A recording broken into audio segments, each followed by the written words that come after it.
What will this mean for Ukraine, and what message does it send to Russia if indeed the Europeans do finally get this across the line?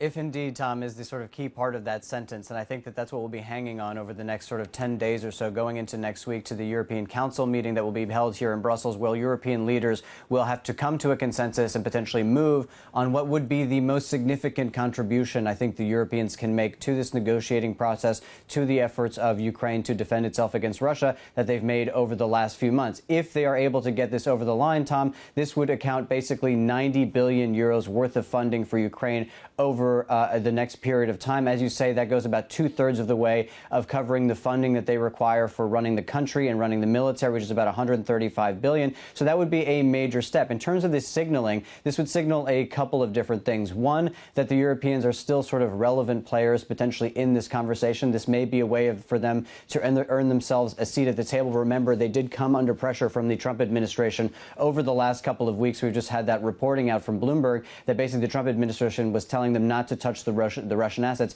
because the Americans wanted to use it in their own negotiations and for their own peace framework. That would change it drastically. And even if there is a peace proposal in the next couple of weeks, or if there isn't, regardless, Ukraine will require this money. But if there is a peace agreement, this completely changes the calculus in terms of the negotiating position for the Ukrainians. I mean, it's the difference between having $90 billion, or $100 billion in the bank to fund your war effort over the next 2 years. That will dramatically change the calculus of the Russians sitting across the table for them. So if indeed they're able to move forward with this plan, it would be a hugely significant development for the Ukrainians. And in fact, something that Volodymyr Zelenskiy told me a couple of weeks ago was a matter of survival for them.